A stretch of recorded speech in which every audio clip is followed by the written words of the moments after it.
Bismillahirrahmanirrahim. Assalamualaikum warahmatullahi wabarakatuh.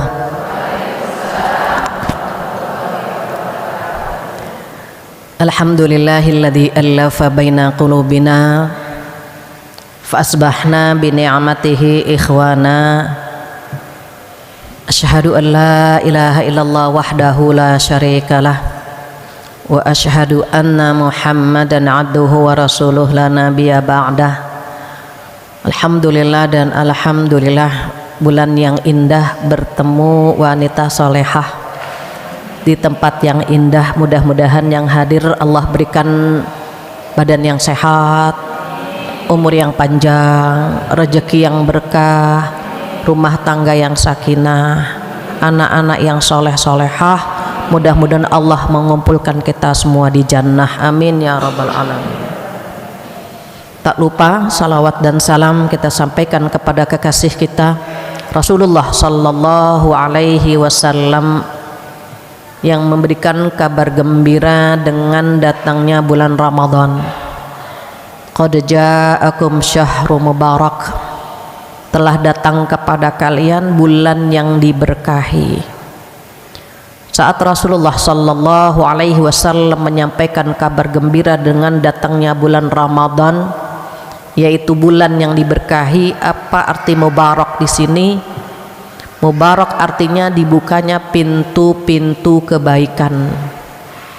Berkah itu artinya mampu mendatangkan kebaikan. Maka bulan Ramadan di mana Allah membuka pintu-pintu kebaikan, Allah memilih kita, dikabulkannya doa-doa kita. Karena kita bilang sama Allah, Allahumma balighna Ramadan, ya Allah sampaikanlah kami ke bulan Ramadan, dan doa kita Allah kabulkan. Kita dipertemukan dengan bulan Ramadan. Satu hari saja bertemu dengan bulan Ramadan, dosa-dosa masa lalu kita terhapus. Berapa banyak saudara kita yang belum sempat bertemu dengan bulan Ramadan, Allah memanggilnya. Kalau kita dikasih kesempatan bertemu dengan bulan Ramadan, dia datang menghampiri kita, dia datang dalam kehidupan kita, kemudian kita sia-siakan doa kita yang kemarin minta dipertemukan dengan bulan Ramadan. Bagaimana? Kita pengen kedatangan tamu yang mulia, tapi ketika dia datang tidak kita jamu, tidak kita servis, tidak kita berikan amalan yang terindah. Maka sayang rasanya kalau Allah mengabulkan doa-doa kita tetapi kita tidak menggunakan waktu ini dengan sebaik-baiknya. Maka berharap dengan tema amal cerdas di waktu terbatas, di sisa Ramadan yang ada, kita bisa maksimal ibadahnya, biar ketika tamu Ramadan pergi kita puas. Kita puas menjamunya, kita puas menservisnya, walaupun masih ada penyesalan ternyata dia tidak puas dengan servis yang kita berikan. Namun Ramadan tetap akan meninggalkan kita. Maka berharap sekali sunnah-sunnah Rasulullah Shallallahu Alaihi Wasallam yang dilakukan di bulan Ramadan bisa kita terapkan. Harapannya apa? Harapannya Ramadan bisa berbuah takwa.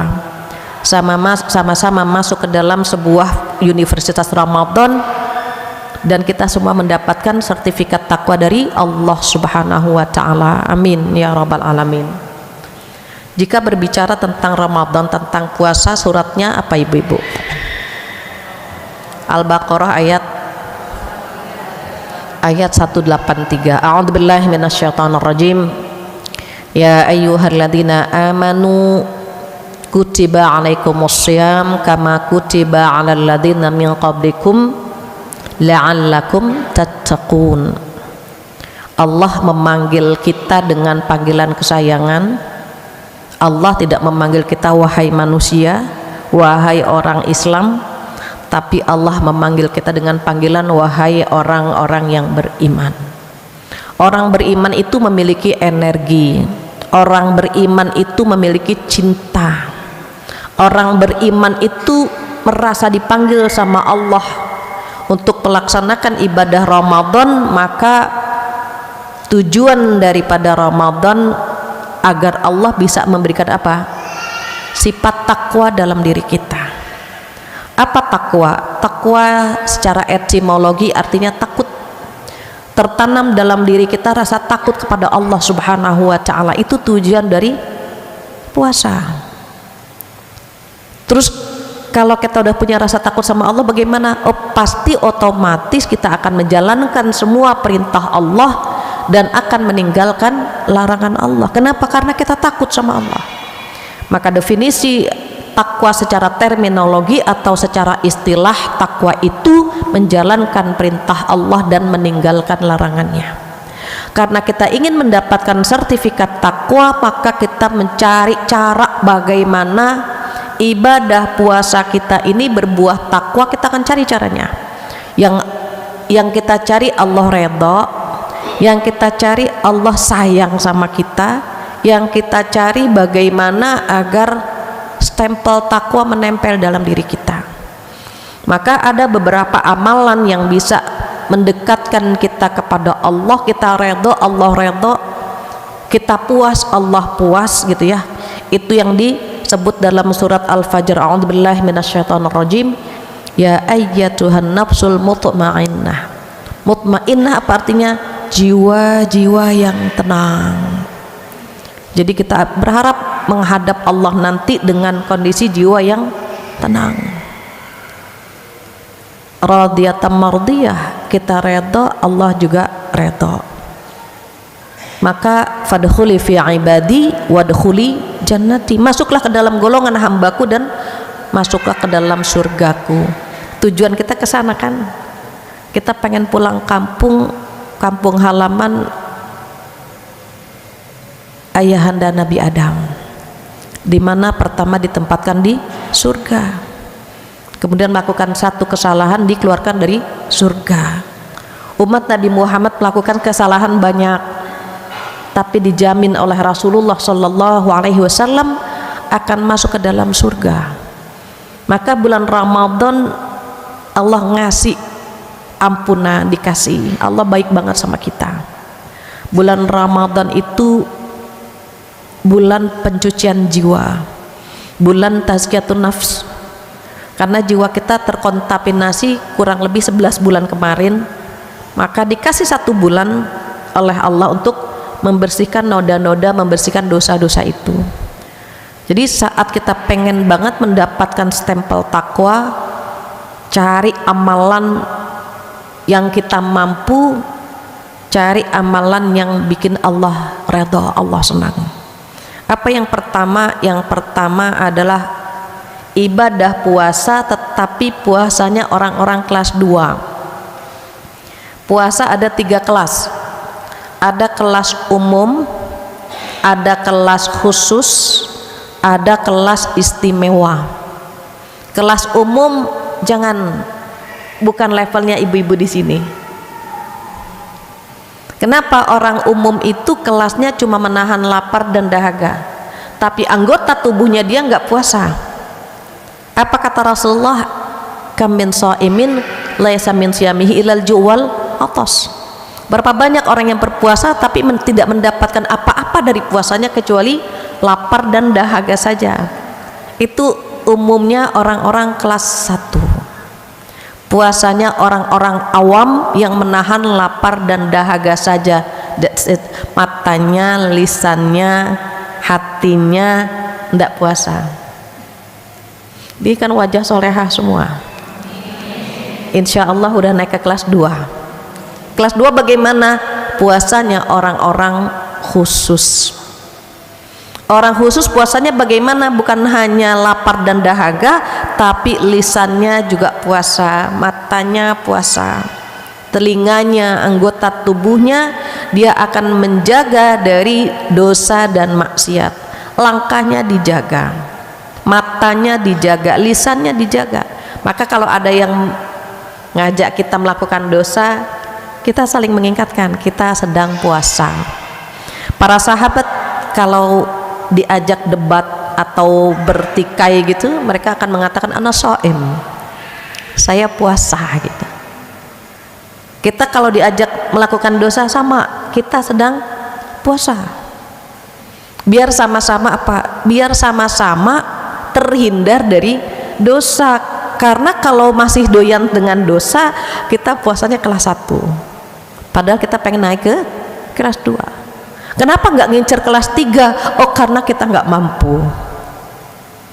Kelas 3 itu adalah kelas orang-orang istimewa yang hatinya, pikirannya, tindak tanduknya semua itu karena Allah saja. Mereka adalah orang-orang istimewa. Orang istimewa siapa? Para sahabat, tabi'in, tabi'in. Imam Syafi'i diantaranya, beliau kalau bulan Ramadan hatam Al-Quran 1 kali di malam hari, 1 kali di siang hari. Berarti sehari semalam berapa kali? 2 kali. Selama sebulan berapa kali? 60 kali. Ada yang bisa? Maka level kita, level khusus saja sudah luar biasa. Masya Allah, level khusus saja luar biasa. Ada yang bertanya, Bu Fathia, memang mereka nggak ngapa-ngapain ya, kok bisa hatam berkali-kali? Saya bilang, ibu kalau baca Al-Fatihah bisa berkali-kali kan? Iya, karena hafal. Orang kalau hafal sambil nyuci piring baca Fatihah, ya kan? Nyuci ngepel sambil baca Fatihah karena hafal. Para sahabat hafal, even mereka menunggang kuda baca Quran, even mereka berniaga baca Quran. Kenapa hafal? Mereka bisa berjam-jam depan Al-Quran tuh, bisa berjam-jam. Kenapa? Di dalam Al-Quran aplikasinya banyak. Dulu kita nggak paham kok bisa mereka berjam-jam di dalam bersama Al-Quran. Setelah ada gadget kita baru paham.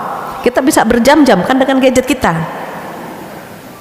Kenapa? Di aplikasinya aplikasi di gadget ini banyak. Pencet YouTube, pencet TikTok, pencet Instagram, pencet Facebook.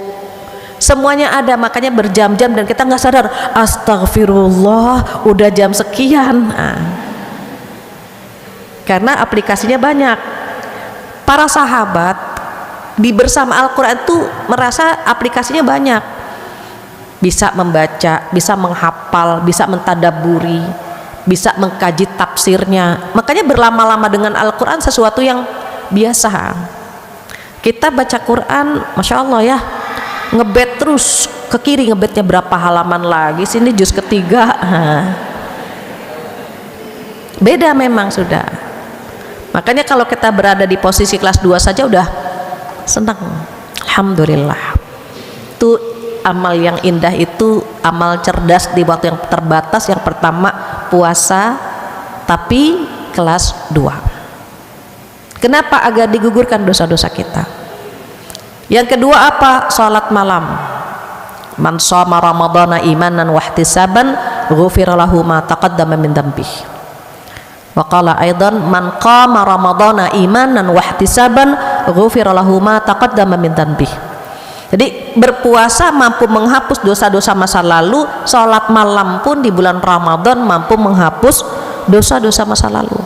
Ibu-ibu masih ingat saya pernah buat ilustrasi, buat simulasi.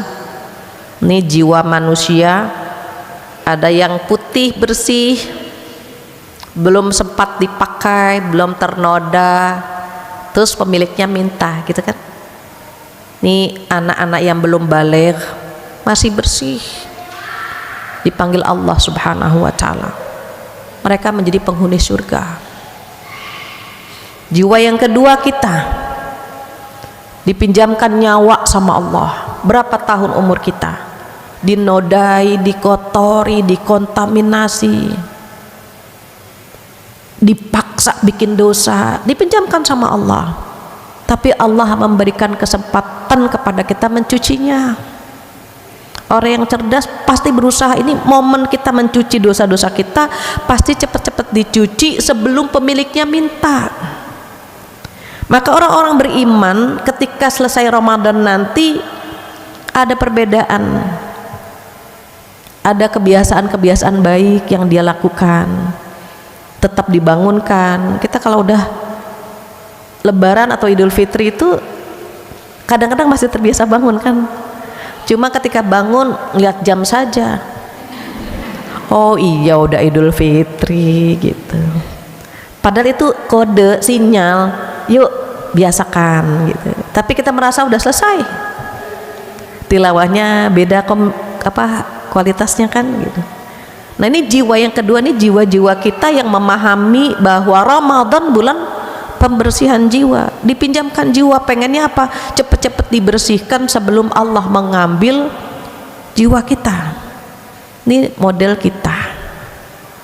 Yang menyedihkan adalah jiwa nomor 3. Dia kotori, dia nodai, dia paksa berbuat dosa dan maksiat, bangga dengan dosa-dosa itu. Ramadan datang, dia nggak sadar bahwa bulan itu adalah pencucian jiwanya. Dia belum sempat mencucinya, belum sempat melondrinya, dia sempat remas-remas, dia hancurkan jiwanya. Dia nodai, belum sempat dia cuci, Allah mengambilnya. Na'udzubillah. Jadi kalau kita sadar, ya Allah ini bulan Ramadan, bulan pencucian jiwa, kita akan nyari. Jadi dipaksakan. Even kita misalnya capek atau kadang-kadang sakit, tapi nggak pengen kehilangan momen tarawih, lemes, ya sudah sholat tarawihnya duduk. Kalau sholat sunnah duduk boleh, tapi pahalanya setengah. Hadisnya sampai di situ saja, jangan ditambahin. Kalau berbaring 1/4, nggak ada. Hadisnya kalau duduk pahalanya setengah. Untuk ibadah sholat sunnah boleh duduk, tapi untuk sholat 5 waktu berdiri jika mampu. Kalau nggak mampu baru. Tapi kalau sholat sunnah boleh. Jadi kalau ada ibu-ibu teman-teman yang sholat tarawihnya duduk karena memang lelah, mungkin seharian dia bekerja atau fisiknya sedang tidak memadai, dia duduk, nggak apa-apa. Nanti Allah yang ngasih. Kita nggak usah ngasih tahu, Bu, ibu udah tahu ya kalau duduk setengah ya, nggak usah. Biarkan itu Allah saja yang ngasih semuanya, Allah. Intinya apa? Dia masih pengen sholat tarawih, dia masih pengen sholat malam karena mampu menghapus dosa-dosa masa lalu. Maka kalau tahu, aduh nggak berani ninggalin tarawih, even kurang sehat, even lelah, dia akan cari bagaimana caranya agar tetap sholat tarawih. Plus witir boleh setelah tarawih, boleh nanti setelah tahajud, bebas ibu. Intinya sholat witir 1 kali dalam 1 malam. Ini mampu menggugurkan dosa-dosa masa lalu. Itu sholat malam yang kedua. Yang ketiga apa? Tilawah. Tilawah bukan tidur di lantai bawah. Tilawah sama-sama baca Quran. Ibu membaca Al-Quran itu mengeluarkan potensi negatif itu. Biasanya dia nggak bisa ketemu sama gadget. Kalau lagi baca Quran, gadgetnya agak jauh sedikit. Karena kalau berdekatan dengan Al-Quran ada notifikasi, sebentar coba jangan-jangan ada pesan penting gitu. Al-Quran kalah. Jadi dijauhkan dulu. Dicas kek, disimpan kek, ini jangan dipadu. Seringnya Al-Quran kalah dengan gadget. Cari cara bagaimana biar bisa baca Quran. Sehari mau berapa jam? Misalnya mau odol, 1 day 1 lembar, atau odoj, 1 day 1 juz. Gimana caranya biar dapat 1 juz? Habis subuh 2 lembar, habis zuhur 2 lembar, asar 2 lembar, maghrib 2 lembar, isya 2 lembar, dapat 10 lembar. Dan 10 lembar itu sama dengan 1 juz. Dan orang Indonesia dikasih sama Allah apa? Fluent, punya lisan dia, fasih. Beda kalau dengar orang Indonesia yang baca dengan orang lain yang baca, itu udah Allah kasih. Sayangnya kita tidak menikmati kelebihan yang Allah berikan. Padahal itu seluruh dunia tahu, orang Indonesia Allah kasih kelebihan di situ. Punya lisan tuh fluent, mengeluarkan huruf makhraj itu enak gitu. Beda Bu, dengan bangsa lain tuh beda. pergi haji, umroh, perhatikan. Terkadang orang Arab mendengarkan kita baca Quran. Indonesia, ya Indonesia Masya Allah. Sayangnya kita tidak mensyukuri nikmat yang Allah berikan itu. Makanya kalau baca Quran merasa cukup terus gitu ya. Apa kata Utsman bin Affan berkata, jika seseorang cepat puas, cepat capek, cepat merasa cukup dengan membaca Al-Quran, berarti kondisi hatinya tidak baik-baik saja. Merasa ketampar ya Bu. Kalau kita nggak betah baca Quran berlama-lama gitu, berarti hati kita sedang tidak sehat. Bahkan kita khawatir kalau kita malas baca Quran, Al-Qurannya yang tidak mau kita sentuh. Al-Quran nggak mau, makanya nggak ada tenaga, nggak ada energi mau pegang Quran. Ada unsur dipaksakan Al-Quran itu. Baca. Apa kata Rasulullah? Iqra'ul Quran fa innahu ya'ti yaumal qiyamah syafi'an li ashabi. Baca Al-Quran. Kenapa? Nanti di hari kiamat dia akan datang memberikan syafaat. Apa syafaat? Pertolongan. Al-Quran itu bisa nolong kita di hari kiamat nanti. Ketika seorang hamba sedang disiksa, maka Al-Quran bilang apa? Ya Allah, hentikan azabmu ya Allah, hentikan siksamu ya Allah. Dia sering membaca aku, kata Al-Quran. Dia menahan ngantuknya membaca aku karena engkau ya Allah. Maka hentikan siksaanmu, hentikan azabmu kepada dia, karena dia sering membaca aku. Al-Quran tahu Bu yang sering baca yang mana, yang jarang menyentuh yang mana. Al-Quran tahu. Pengen kan Bu dapat syafaat dari Al-Quran, maka jangan jauh-jauh dari Al-Quran. Pegang, baca. Ada seorang ustadz hafal Quran, beliau tetap buka Al-Quran. Saya tanya, Ustadz hafal, kenapa masih baca? Apa jawaban dia? Jawaban beliau, Fat, saya pengen dapat pahala dari memegangnya, dari memandang huruf-hurufnya, dari melafazkannya, dari menghafalnya. Ramadan kalau dikasih pahala sebanyak ini, bulan berkah sebanyak ini, masa tidak kita nikmati? Megang Quran pahala Ibu, menatap hurufnya, melafazkannya, beratus-ratus kali lipat pahala yang akan Allah berikan untuk kita. Syahrul Mubarak, berkah semampu kita, tapi ada unsur dipaksakan. Harus hatam gitu. Kalau punya target pengen hatam tuh Bu, nggak akan pernah diam. Bengong sedikit, lumayan nih bisa dapat 1 halaman gitu di kereta gitu kan Bu. Kenapa? Kan amalan cerdas. Orang pinter itu tidak akan pernah menyia-nyiakan waktu bengongnya gitu. Lumayan baca 1 halaman. Apalagi sekarang kan di gadget ada Al-Quran kan, bisa dibuka. Atau ada Quran yang perjus kan Bu, yang perjus, yang kecil, yang bisa dibawa tas. Carilah cara bagaimana biar bisa baca begitu. Itu yang keberapa Bu? Ketiga, berinteraksi dengan Al-Quran. Yang keempat, apa amalan cerdas di waktu yang sangat terbatas ini? Yang keempat adalah sedekah. Rasulullah Shallallahu Alaihi Wasallam kalau di bulan Ramadan itu sedekahnya seperti angin yang berhembus, cepat banget Bu. Tidak ada kata nanti, tidak ada kata maaf, tidak ada kata pas THR cair ya gitu, nggak ada. Di rumah beliau adanya roti, itu yang diberikan, adanya gula, itu yang diberikan, adanya kurma, itu yang diberikan. Beliau itu tidak pernah menunda sedekahnya, apalagi di bulan Ramadan. Dibuat list sedekah yang akan kita berikan untuk siapa. Kalau yang paham betul tentang keberkahan Ramadan, itu tidak akan pernah sedikit sedekahnya. Kenapa? Di bulan biasa saja kan bisa 70 sampai 700 kali lipat kan kalau Allah mau ngasih pahala gitu. Dan Rasulullah bilang apa? Tidak akan pernah miskin orang yang bersedekah.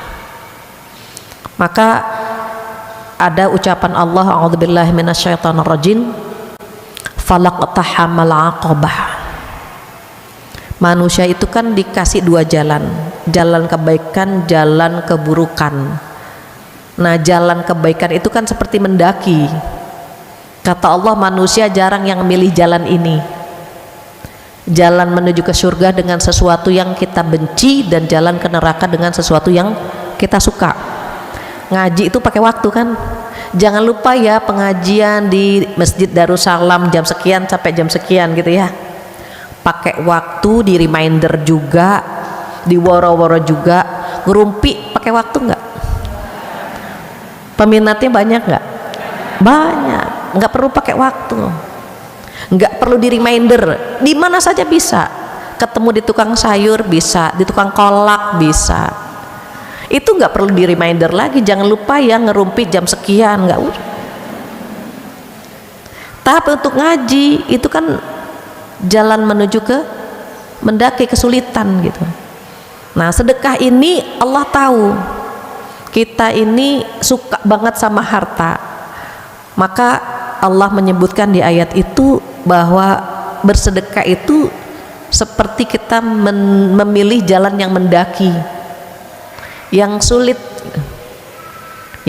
maka pahalanya besar. Semakin sulit perjalanan kita, semakin sayang sama harta kita, semakin besar insya Allah pahalanya. Melihat nih saldo berapa, mobile banking berapa, oke, tutup mata kadang-kadang, bismillahirrahmanirrahim gitu. Kalau sebentar ya Allah kan THR belum cair, baju belum beli, beras udah susah itu. Sedekah aja gitu. Kenapa? Mumpung bulan Ramadan, nanti akan Allah balas itu. Masya Allah, Masya Allah.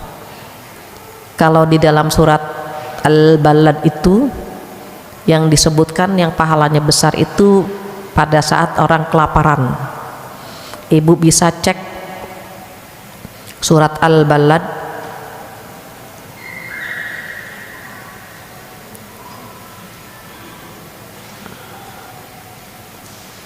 boleh Neng dibantu tolong bacakan artinya.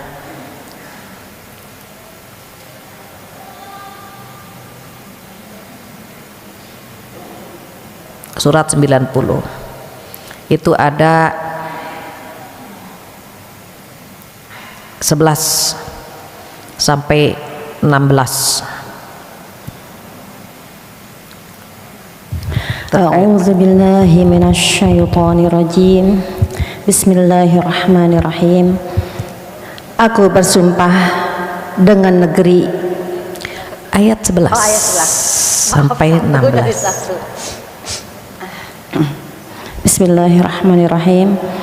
Tetapi dia tidak menempuh jalan yang mendaki dan sukar.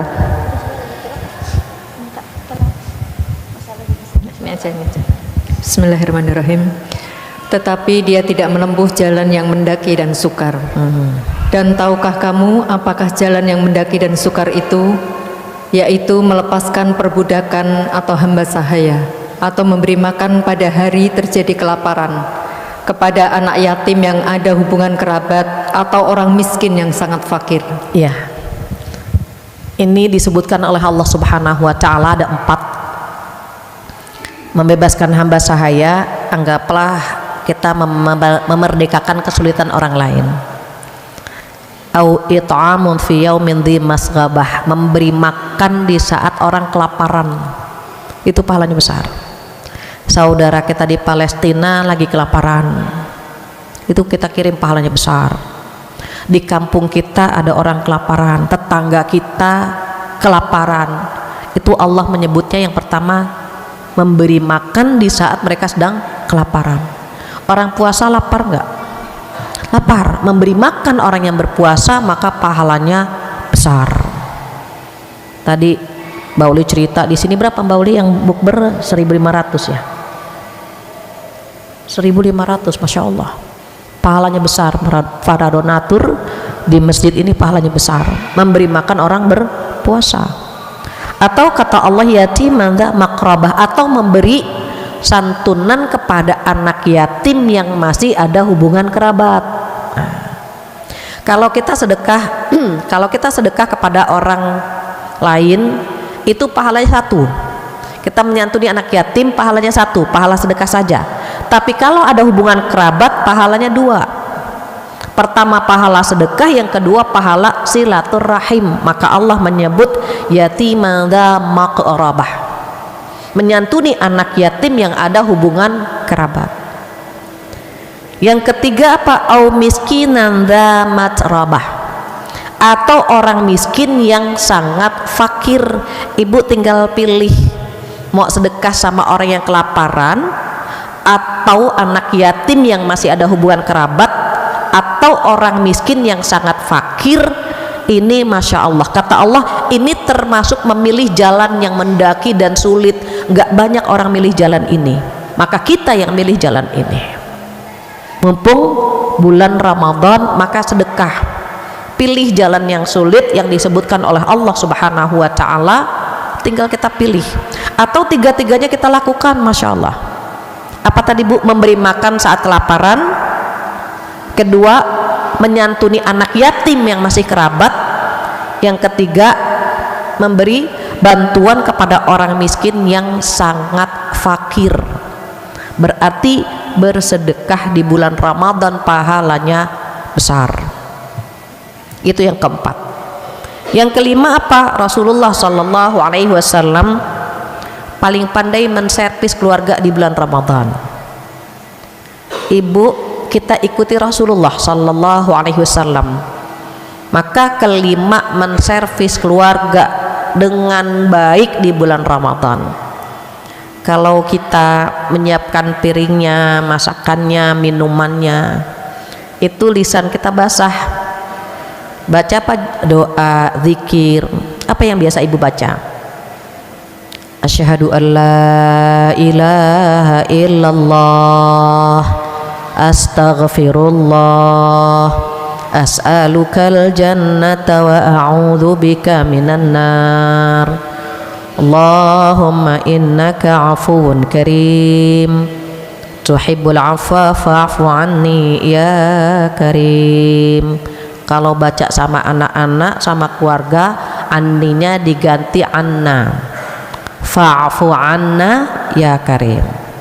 Ulang-ulang tuh Bu.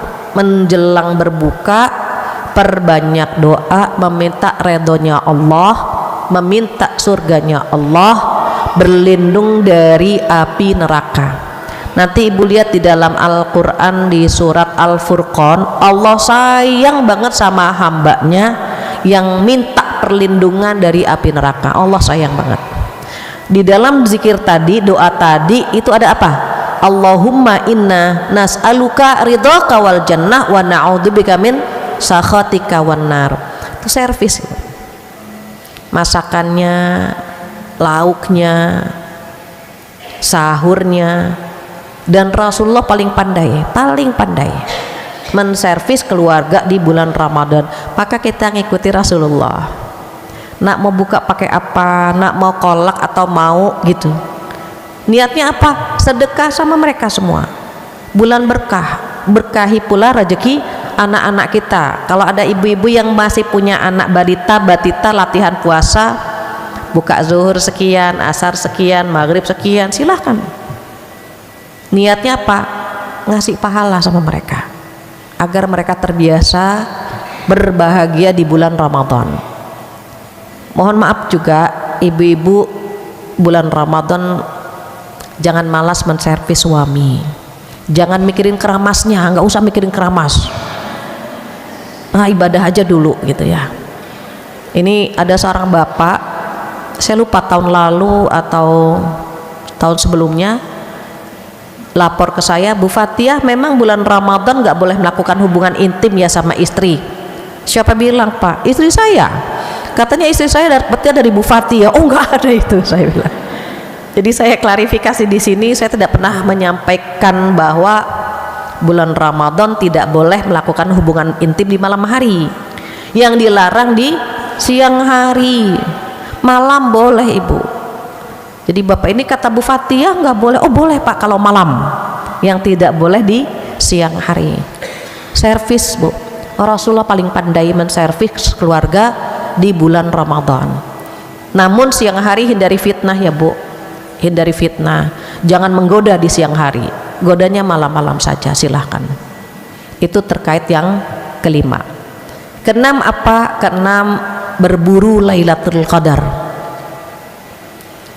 Kita tunggu malam-malam ganjil kapan. Lailatul Qadar itu kemungkinan 21 atau 23 atau 25 atau 27 atau 29.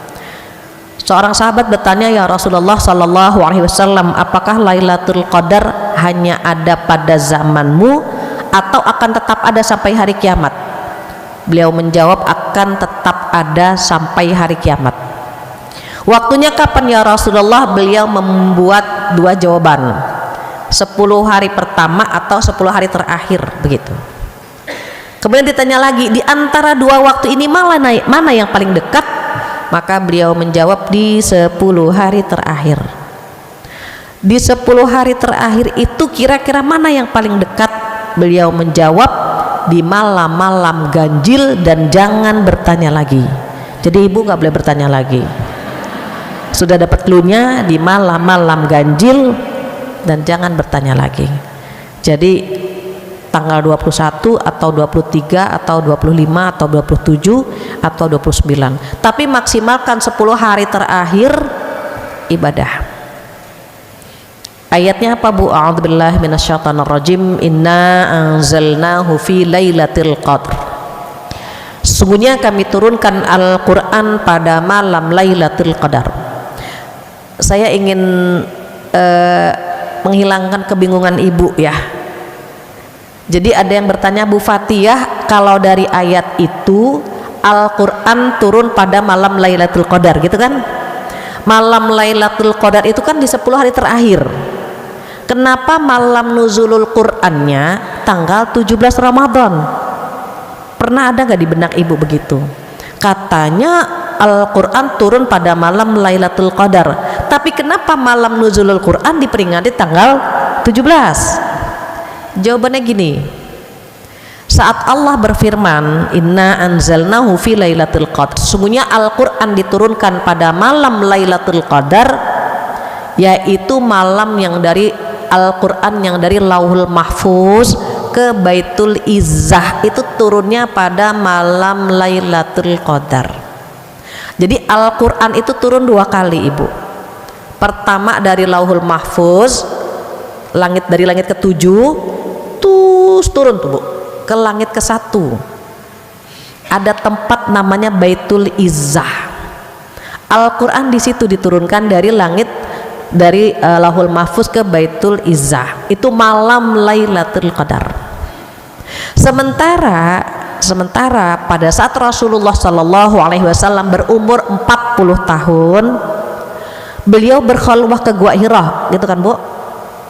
Malam tanggal 17 Ramadan bertemu dengan malaikat Jibril dalam bentuk aslinya. Itu peristiwa itu terjadi pada tanggal atau malam 17 Ramadan, yaitu Al-Quran turun dari Baitul Izzah ke Rasulullah Sallallahu Alaihi Wasallam. Ayat yang pertama surat Al-Alaq ayat 1 sampai ayat 5 turunnya pada malam 17 Ramadan. Maka diperingatilah malam 17 Ramadan sebagai malam nuzulul Quran. Jadi malaikat Jibril, Bu, kalau sudah turun ke bumi, urusan di bumi itu kredit sekali itu berarti. Tinggal menghitung hari nih, Bu, malaikat Jibril akan turun ke bumi. Kapan? Pada malam Lailatul Qadar. Maka malam Lailatul Qadar itu ada yang mendefinisikan sebagai malam 1000 bulan atau malam kemuliaan, ada juga yang menafsirkan malam Lailatul Qadar adalah malam perubahan takdir. Qadar itu ditentukan Jadi malam Lailatul Qadar malam perubahan takdir. Kenapa? Kata pada malam itu ribuan malaikat naik turun ibu, naik ke langit lapor, ya Allah, hambamu yang ini minta A B C D, kata Allah kabulkan. Turun lagi malaikat, naik lagi bu, yang B minta ini, yang C minta ini, kata Allah kabulkan, kabulkan, kabulkan, sehingga boleh jadi doa-doa kita yang kita panjatkan pada malam itu dikabulkan dan mampu merubah takdir kita. Rugi kan bu kalau Lailatul Qadar nggak bangun? Bangun. Apalagi kalau ibu-ibu punya grup. Di sini ada grup ya, insya Allah di Darussalam ada grup, diingatkan. Insya Allah malam ke-21, malam ke-23. Terus kalau yang puasanya beda bagaimana? Malam ganjilnya kita. Jangan pikirkan malam ganjil tetangga, apalagi yang di Saudi bagaimana, ya di Amerika bagaimana. Ibu jangan bingung mikirin malam ganjilnya mereka. Fokus dengan malam ganjilnya kita. Maksimalkan. Cari cara bagaimana mengelola ibadah biar nggak bosen. Orang kalau ibadah kan suka agak bosen gitu ya. Aduh ya Allah, jadi wanita soleha susah banget misalnya. Dimodif, dicari biar semuanya bisa gitu. Jadi ini tinggal menghitung hari bu. Lailatul Qadar tinggal menghitung hari. Dia hanya terjadi 1 tahun sekali, dan beritanya valid dari Allah langsung bahwa pada malam itu tanazzalul malaikatu warruh. Ar-ruh siapa? Ar-ruh itu malaikat Jibril alaihi salam. Kalau malaikat Jibril sudah turun ke bumi, berarti urusan di bumi luar biasa, sibuknya luar biasa. Dan para malaikat mengepakkan sayap rahmatnya, mengucapkan apa? Salamun, salamun, salamun. Sejahtera, sejahtera, sejahtera. Sampai kapan bu? Hatta matla'il fajr. Sampai adzan berkumandang waktu subuh baru selesai. Jadi kalau belum subuh itu malaikat masih bu. Nanti kalau sudah Allahu Akbar, Allahu Akbar, dah baru malaikat langsung naik ke atas lagi. Terus tiba-tiba kita nggak bangun. Ya Allah, nyesel banget ibu, nyesel banget. Kenapa? Belum tentu ketemu lagi tahun depan. Mumpung masih ada waktu mempersiapkan diri. Yang haid bagaimana? Bangun juga, kan doa nggak dilarang. Orang haid kan boleh doa, tetap bangun doa. Terus biar nggak bingung, kita suka bingung ya bu, doa balik lagi gitu kan. Apalagi ya Allah, kan ini udah ya, ini udah, bingung. Saya kasih cluenya. Ibu kalau tawaf berapa kali putaran? 7. Nah doa bikin 7 ring. Kayak orang tawaf, kan tawaf 7 putaran. Doa ibu buat 7 ring. Ring 1 siapa? Lingkaran pertama diri sendiri. Doa buat kita dulu ibu. Kita minta sehat, minta bahagia dunia akhirat gitu ya bu ya. Minta dalam ketaatan, husnul khotimah. Pokoknya kita dulu. Itu ring 1. Nanti baru ring 2 ke pasangan. Doakan pasangan. Jadi nggak bolak-balik, maju mundur, doanya itu lagi, balik lagi gitu kan. Fokus di ring pertama diri sendiri. Doakan kita sendiri, kita dulu. Udah puas mendoakan diri sendiri, beranjak ke ring kedua, yaitu pasangan. Yang belum punya pasangan bagaimana? Justru malam itu minta. Mau 3T, 5T, 7T bebas ibu. Terus yang udah punya suami bagaimana? Tambah. Bukan tambah suaminya, tambah doanya. Ya Allah, jadikanlah suami saya tambah soleh, tambah sayang, tambah lembut hatinya gitu. Jadi disebut namanya ya bu. Bayangkan wajah pasangan kita, jadikanlah dia pasangan di dunia dan di surga gitu bu. Tuh ring 2 pasangan. Ring 3 siapa? Orang tua dan anak-anak. pertama kita, ring 2 pasangan, ring 3 orang tua dan anak-anak. Anak satu persatu tuh Bu disebutkan. Kalau ibu kan anaknya sedikit, kalau anaknya 10 ya tuh Bu, panjang dong Bu. Nggak apa-apa, mumpung kita lagi ngadu sama Allah. Paling tahu kekurangan anak kita kan kita. Sebut namanya semuanya itu. Orang tua kita doakan, bahagiakan hidupnya, panjangkan umurnya, sehatkan badannya. Itu ring 3. Ring 4 siapa? Ring 4 itu keluarga, adik, kakak, ipar kan keluarga termasuknya Bu. Mertua, ipar, jangan dimusuhin terus Bu. Mertua didoakan juga. Kayak dengar mertua enggak, dilongkap langsung mertua, jangan. Doakan mertua, ipar, kan adik kakak kita, adik kakak suami juga kan sama saudara kita juga. Itu ring 4. Ring 5 setelah keluarga besar, berarti siapa? Sahabat kita, tetangga kita. Jangan pelit mendoakan orang lain Ibu. Ketika kita bilang ya Allah jadikanlah tetanggaku orang-orang yang soleh soleha. Ketika malaikat mendengar dan mengatakan begitu pula untukmu, berikanlah mereka rezeki yang berkah, begitu pula untukmu. Coba Ibu, kalau kita nggak pernah mendoakan mereka rugi. Jangan doain buat diri kita terus gitu. Ada tetangga, ada sahabat, bayangkan teman kita nggak hafal, namanya nggak hafal, tapi kan wajahnya kita hafal. Ya Allah jadikanlah teman-teman pengajianku gitu Bu, badannya sehat, rezekinya berkah. Kata malaikat begitu pula untukmu. Jangan egois mikirin sendiri terus. Doakan sahabat kita, tetangga kita. Itu yang kelima. Ring 6 apa? Doakan umat Islam di Indonesia agar mendapatkan pemimpin yang adil, tidak terjadi sesuatu yang tidak kita inginkan. Itu ring 6. Baru terakhir ring 7, minta agar umat Islam di seluruh dunia Allah bantu.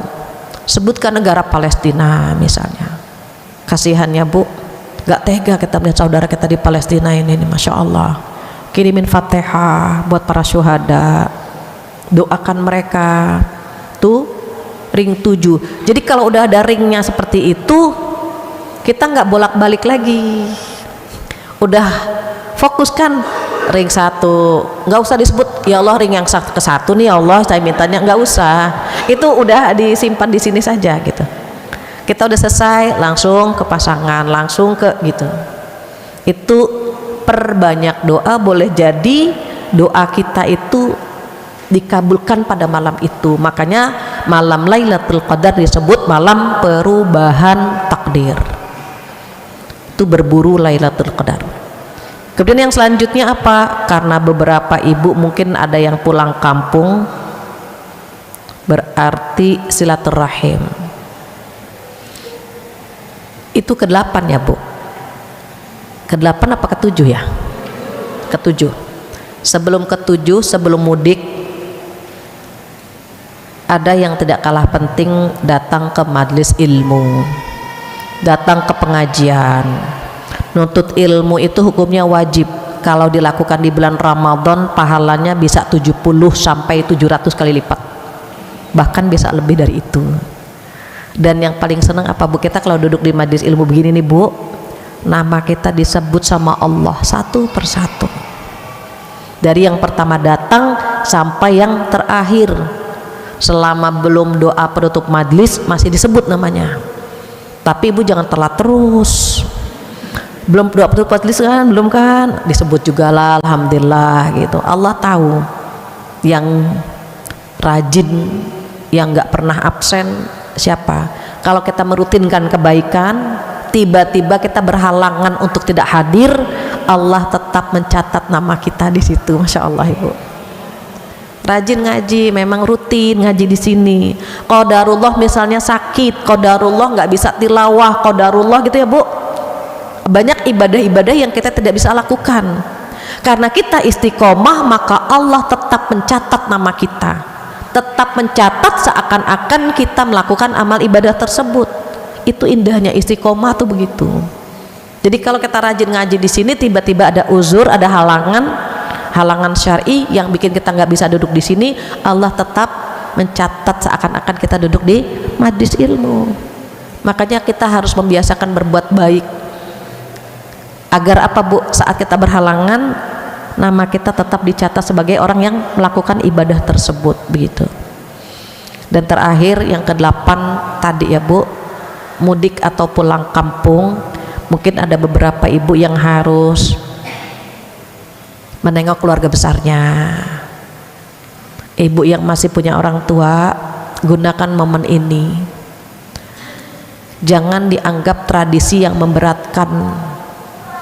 Pulang kampung itu mengingatkan siapa kita. Kalau kita pulang kampung, kita ingat masa kecil kita, SD kita di sini, SMP kita di sini.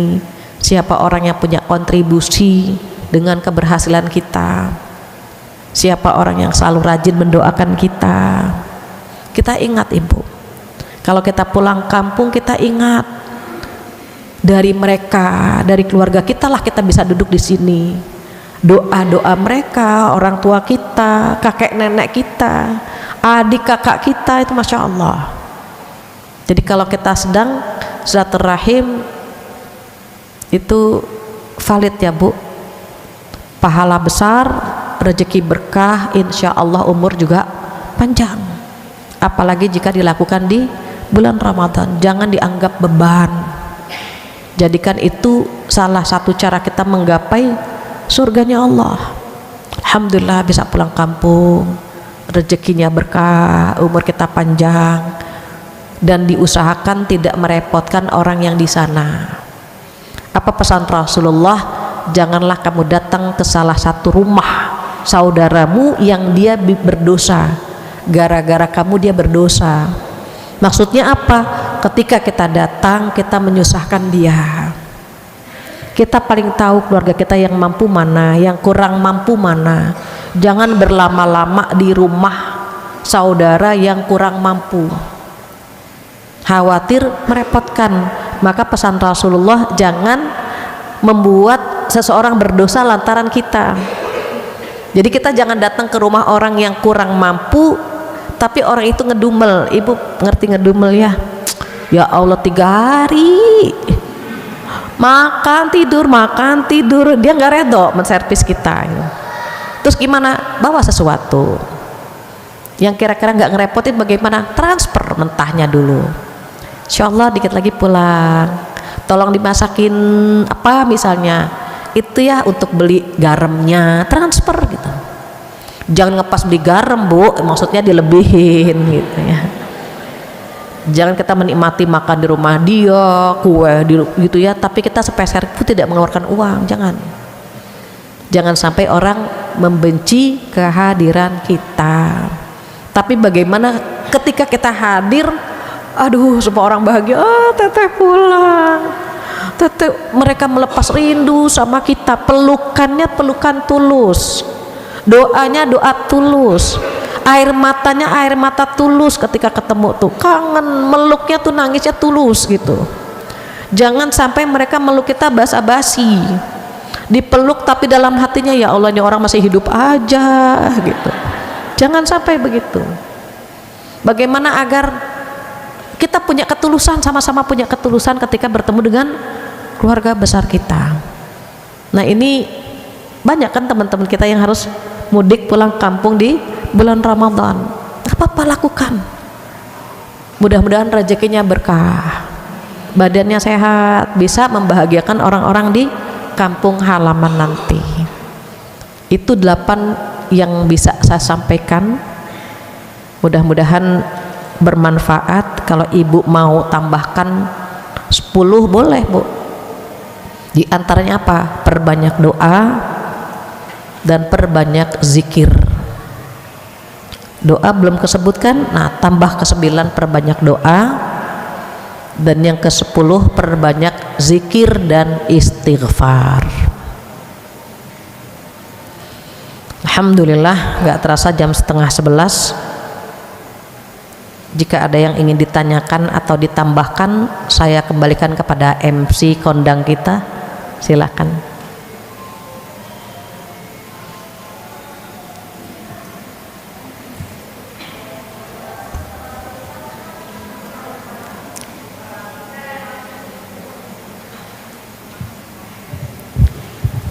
Bismillah.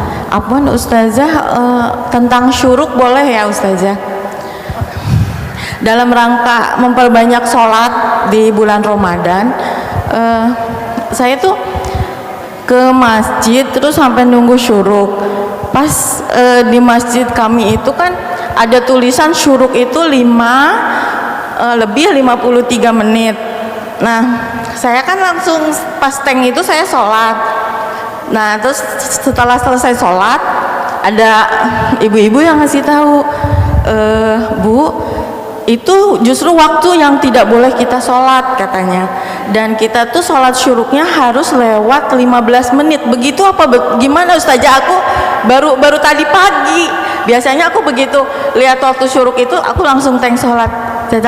Jazakillah khair Ustazah. Wah, iya, amin. Iya. Syuruk itu memang tidak lama. Jadi kalau sekarang zamannya udah ada timer ya, ada timingnya. Kalau tertulisnya jam sekian, insya Allah itu memang waktu syuruknya. Ya sholat syuruk 2 rakaat, nggak apa-apa insya Allah. Kenapa yang paling tahu bagaimana sholat kita diterima atau tidak, insya Allah kita jika sesuai ya. Tapi kalau misalnya kita ragu, jangan sholatlah di mana disebutkan waktunya di situ. Insya Allah nggak apa-apa. Orang sholat syuruk itu pahalanya itu seperti umroh ya Bu. Jadi kalau bisa berdiam di masjid, nunggu baca Quran, terus waktu syuruk sholat gitu. Kenapa? Boleh. Nggak ada larangan. Kata Rasulullah apa? Kata Rasulullah, perempuan paling bagus sholat di rumah. Tapi Rasulullah menyampaikan pula kepada para sahabat, jangan melarang jika istrimu atau anak perempuanmu mau ke masjid. Jadi ibu tinggal pilih aja, mau dapat afdoliyahnya sholat di rumah, kalau mau dapat pahala berjamaahnya di masjid begitu. Karena Rasulullah mengatakan jangan melarang gitu ya, istrimu atau anak perempuanmu untuk ke masjid, demikian. Allahu a'lam. Baik, Assalamualaikum Ustazah. Waalaikumsalam. Apakah sama pahala yang kita dapat sholat tarawih di rumah dan di masjid untuk perempuan? Saya pernah dengar dari Ustadz bahwa perempuan lebih baik sholat tarawih di rumah. Tadi sudah saya jawab ya. Ini saya belum baca pertanyaannya, ternyata udah dapat jawabannya. Jadi ibu-ibu solehah pilih, kalau mau dapat afdoliyahnya, saya ulang ya, maka sholatnya di rumah. Kalau mau dapat pahala berjamaahnya, bisa di masjid, bisa di rumah. Misalnya ada khodimah, ada mbak-mbak sholat bareng yuk gitu, itu bisa sholat bareng di rumah berjamaah. Tapi kalau nggak semangat gitu ya, kalau ke masjid kita semangat gitu, nggak apa-apa juga gitu. Jadi ada pahala, ada afdoliyah. Sama ibu tahu cadar enggak? Yang seperti ayat-ayat cinta gitu, cadar. Nah, itu kalau istri Rasulullah wajib. Kalau istri Rasulullah wajib Bu. Kalau umat Nabi Muhammad itu afdoliyahnya gitu. Terus kalau nggak pakai cadar ya sudah menggugurkan kewajiban, karena kewajibannya menutup seluruh tubuhnya kecuali wajah dengan telapak tangan. Jadi kalau misalnya wajahnya terlihat, dia nggak berdosa. Tapi yang pakai cadar itu dia ngambil afdoliyah gitu ya Bu. sama lah sholat di rumah afdoliyahnya dapet gitu maksudnya. Kalau misalnya dia sholat ke masjid dengan dandan yang menimbulkan fitnah, baiknya di rumah. Apalagi kalau dia datang dari penampilannya, aromanya dan seterusnya, itu agak repot kan gitu. Aduh, ini yang sholat nggak khusyuk semua kan gara-gara dia lewat gitu. Ya baiknya dia sholat di rumah begitu.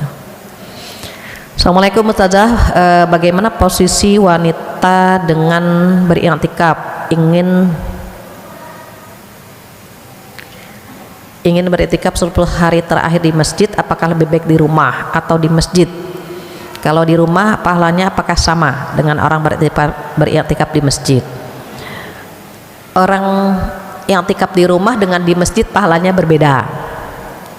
Tapi cuma saya ingatkan sedikit, untuk perempuan iktikaf kan hukumnya sunnah. Merawat anak, menservis suami hukumnya wajib. Ada skala prioritas ya Bu. Jangan sampai anak nggak mandi 3 hari ingusan. Nah mama kemana? Iktikaf. Mamanya iktikaf, anaknya nggak mandi, kelaparan pada gitu kan.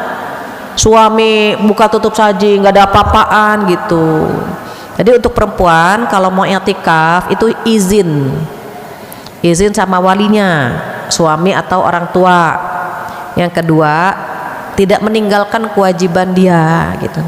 Kalau misalnya dia, suaminya dan anak-anak iktikaf semuanya, masya Allah gitu, boleh saja gitu ya. Lebih besar mana pahala? Tulisannya masya Allah. Di bulan Ramadan tilawah terus apa ikut kajian ilmu? Tergantung. Kalau ilmu kita sudah tahu ilmunya gitu ya Bu, maka kita tilawah. Tapi kalau kita merasa ini ilmu ini saya baru tahu gitu atau belum tahu, terus kita datang ya nuntut ilmu gitu. Jadi menuntut ilmu kan membuka jendela, mendapatkan pencerahan. Jadi kalau misalnya sambil nunggu ustadz ngaji, dapat dua-duanya kan gitu. Ini kan kita nunggu ustadz atau ustazah gerumpi, nah itu kan yang jangan. Jadi biar dapat dua-duanya, sambil nunggu ustadz kita ngaji, dapat tilawah, pahala tilawah dapat, pahala menuntut ilmu dapat, masya Allah gitu. Jadi kalau dikomparasi skala prioritasnya mana yang paling tahu kita? Kalau ilmu itu kita udah tahu misalnya, oh tentang ini ya, insya Allah saya udah tahu ya, sudah tilawah. Tapi kalau ini penting banget ini buat saya, buat anak-anak, buat keluarga, maka kita bisa memilih hadir dalam majelis ilmu begitu. Assalamualaikum Ustazah, bagaimana sebaiknya saat Ramadan kita perbanyak membaca Al-Quran dengan artinya atau hanya membaca ayat-ayat saja? Karena bila dengan artinya waktunya kurang untuk kita menghatamkannya. Untuk tilawah atau paham, kembali lagi kepada target kita. Kalau target kita hatam, udah baca aja, baca walaupun gak paham. Kenapa? Udah dapat pahala kok Bu. Al-Quran kalau kita baca walaupun tidak paham itu dicatat sebagai ibadah, ada pahala ketika kita membaca Al-Quran.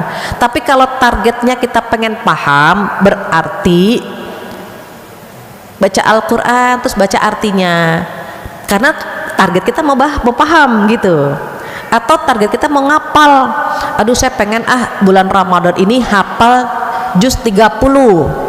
Karena saya nggak hafal 30 juz, maka targetnya mau hafal juz 30. Berarti dia ngapal saja gitu. Dan tiap kita kan punya target yang berbeda. Ada yang targetnya hatam, ada yang targetnya paham, ada yang targetnya hafal gitu ya. Maka kejar saja target kita. Selama berinteraksi dengan Al-Quran, Allah muliakan. Bulan Ramadan mulia karena bulan turunnya Al-Quran. Lailatul Qadar mulia karena malam turunnya Al-Quran. Rasulullah mulia karena berakhlak Al-Quran. Malaikat Jibril mulia karena membawa Al-Quran. Umat Nabi Muhammad mulia jika dekat dengan Al-Quran. Khairukum man ta'allama Al-Quran wa 'allamah.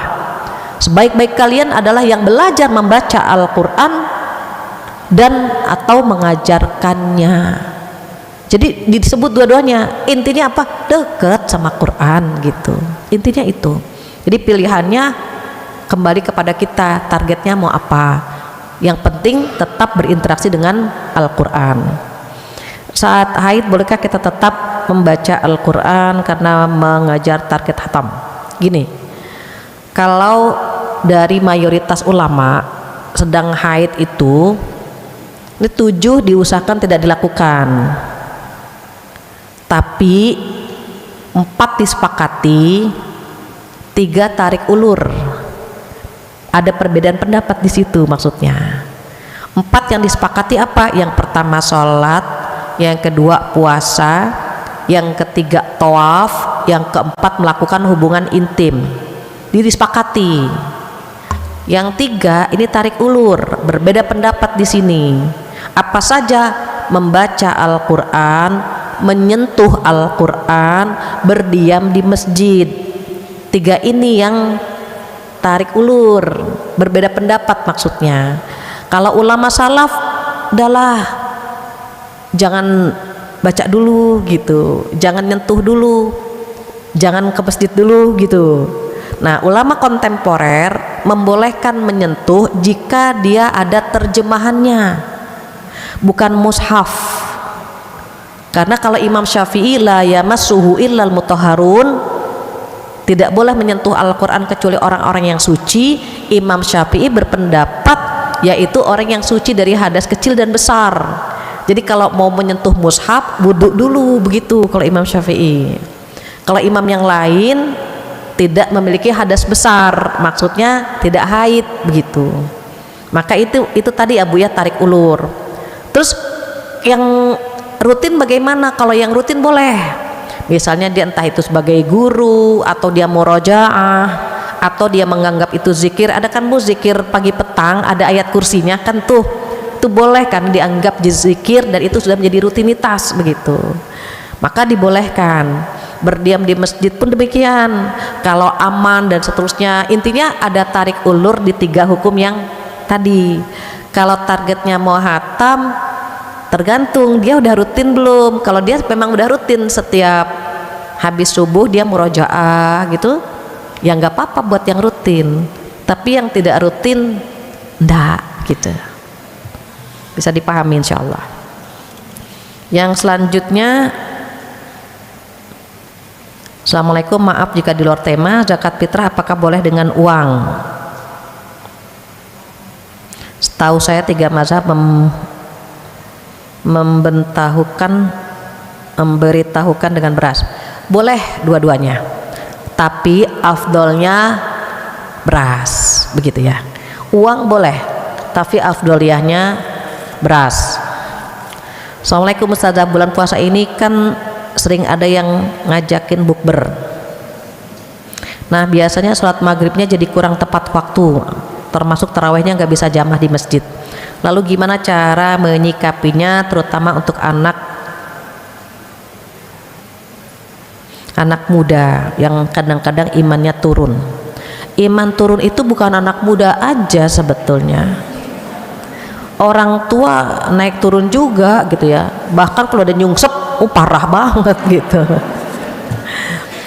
Jadi kalau misalnya bukbernya bisa mendatangkan manfaat, ada silaturahim atau kita diminta tausiah atau gitu ya, ada santunan.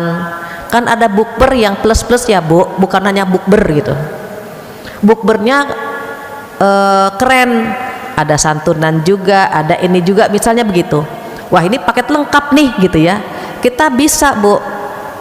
Oke, kita bukber tapi kita yang mulai gimana sholatnya nggak telat. Habis makan kurma, icip-icip sedikit, baru kita sholat. Ini kan enggak, icip-icip, makan ini makan itu, bakso semuanya, makan mas berat, baru sholat. Nah itu Kalau kita bisa-bisa saja, maksudnya nggak ada masalah gitu ya untuk bisa apa namanya, bisa sebentar saya tutup dulu. Kalau memang kita bisa menyikapi buka puasanya itu sholatnya nggak terlambat, tarawehnya juga tetap kita kerjakan, nggak ada masalah. Tapi kalau misalnya ini having fun saja, cuma wasting time, cuma ketawa ketiwi, hahaha yang kayaknya nggak ada manfaatnya, ya sudah gitu. Dan yang paling tahu kan kita. Kalau saya nggak tahu ibu bukbernya bagaimana gitu. Yang paling tahu kan kita nih, bukber kita nih mendatangkan manfaat atau tidak. Kalau bukber plus santunannya ada, silaturahimnya ada, sholatnya juga nggak terganggu, ya sudah. Yang parah yang mana? Nggak bukber juga telat, nah itu. Padahal nggak bukber telat juga, itu kan yang bahaya gitu ya. Oke, terakhir, assalamualaikum, Ustazah mau tanya, jika baca Al-Quran godaan sering ngantuk, bagaimana solusinya agar tidak mengantuk? Kalau baca Quran itu kan atraksinya banyak, cari kacamata, bantal gitu ya, cemilan sebelah kanan, padahal bacanya cuma berapa lembar gitu kan. Terus gimana? Kalau punya niat, punya tekad, itu target aja Bu. Jadi ibu jangan ngelihat ngebet-ngebetnya, timingnya, nih jam saya mau baca Quran 30 menit gitu misalnya. Itu selama belum 30 menit nggak bergeming. Itu begitu. Yang pertama, targetnya bukan juz, tapi saya mau baca Quran 30 menit atau 15 menit gitu. Jadi nggak ngebet, ini ngebet aja udah makan waktu tuh Bu. Ngebet lagi, baru satu halaman ngebet lagi, dipegangin itu juz ketiga gitu ya. Belum selesai dipegangin aja juznya gitu. Itu makanya lama hatamnya, ngebet lagi, lamaan ngebetnya daripada bacanya kan gitu. Jadi targetnya pakai jam. Kalau saya suka jam gitu, 30 menit. Oke, jadi selama belum 30 menit nggak ngebet gitu, tahan, mau ngebet enggak gitu. Kebet berapa halaman lagi, lihat gitu kan, enggak mau gitu. Kita langsung pokoknya ngaji dulu, ngaji itu pertama. Kedua, biar nggak ngantuk, saya lebih sering baca malam atau habis sahur. Jadi kalau malam kan kita bisa ngecek kurma. Ini saya nggak di endorse ya Bu. Kurma sukari, letakkan di gelas 3 butir atau 5 butir. Ibu tuangkan air panas, tutup 15 menit atau 20 menit, tutup. Nanti dibuka, itu kan lumer tuh Bu. Kurma sukari lumer. Itu diminum, keluar keringat kita, semangat. Kalau memang ngantuk, walaupun minum kurma juga ngantuk sih sebetulnya, tapi kan ikhtiar ya Bu, ikhtiar. Ada yang Bu Fatia makan kurma saya malah ngantuk, itu berarti bawaannya memang begitu. Ini ikhtiarnya gitu. Jadi saya kalau mau habis taraweh atau habis buka gitu, itu suka ngerendam air kurma, saya seduh pakai air panas. Nanti 20 menit tuh kan meleleh tuh kurmanya, enak gitu ya. Ini lagi siang-siang ini ya.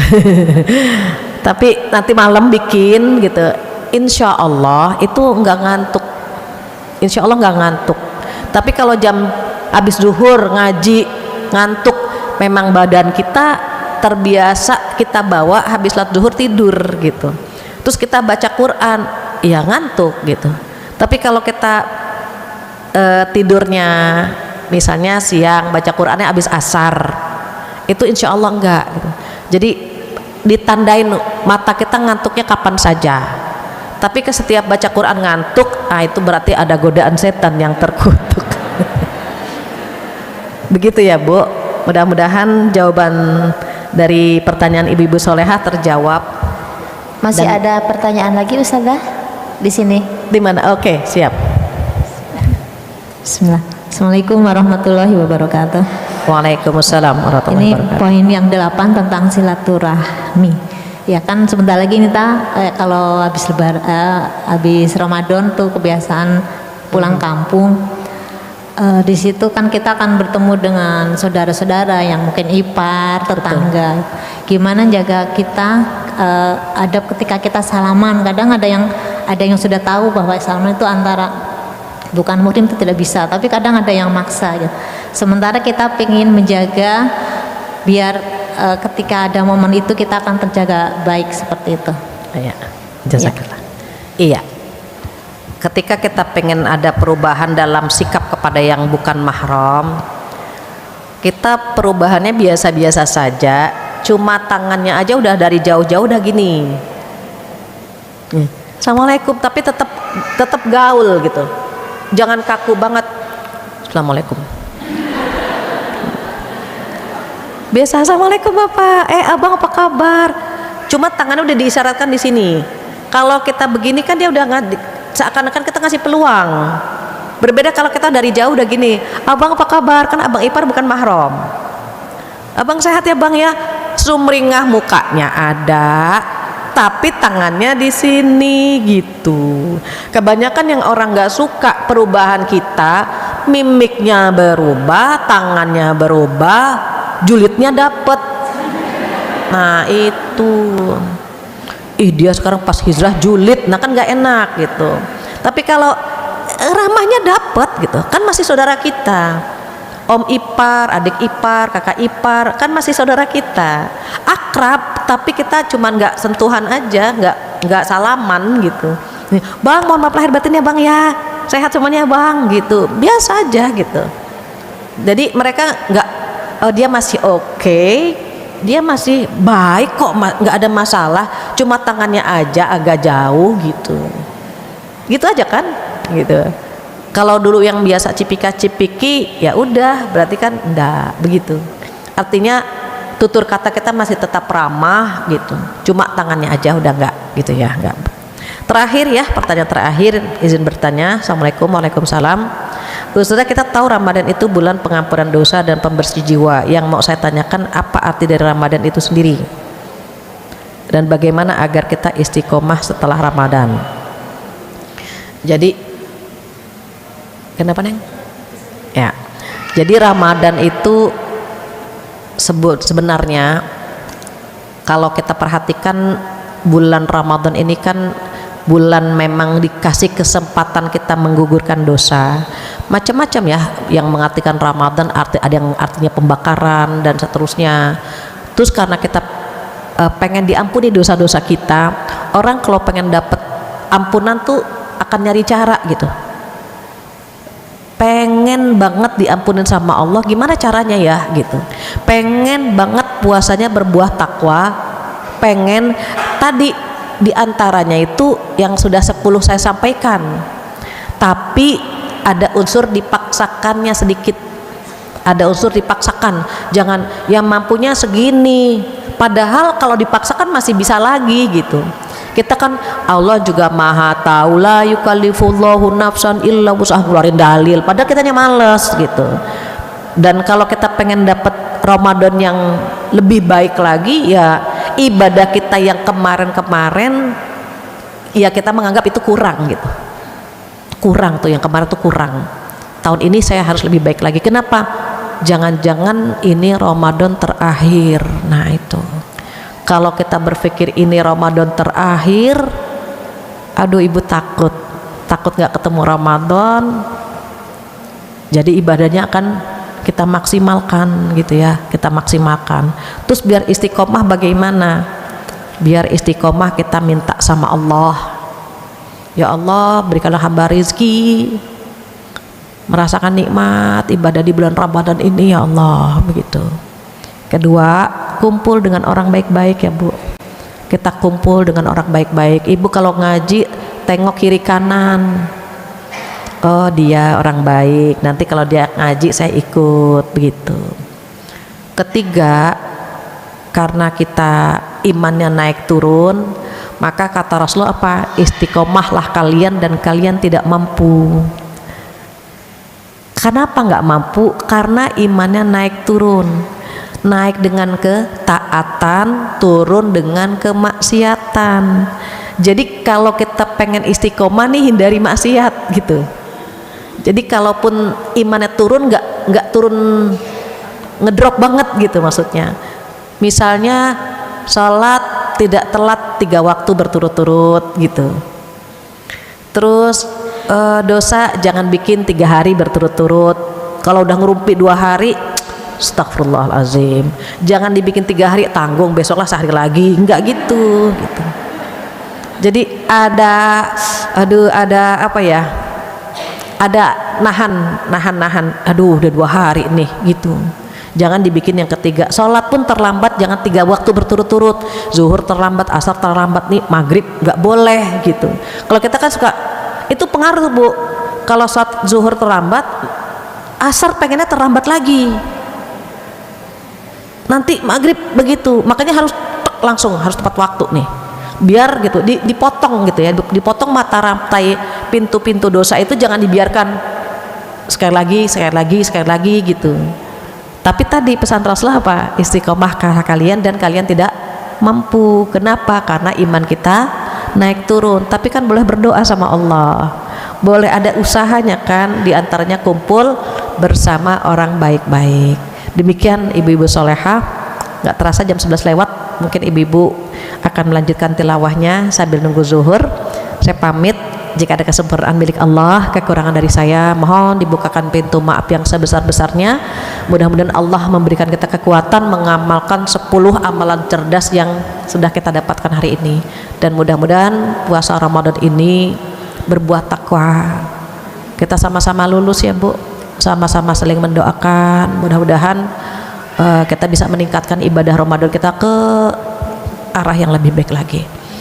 Itu saja, kita tutup dengan doa penutup majlis bersama-sama. Subhanakallahumma wa bihamdika asyhadu an la ilaha illa anta astaghfiruka wa atubu ilaik. Wabillahi taufiq wal hidayah. Wassalamualaikum warahmatullahi wabarakatuh.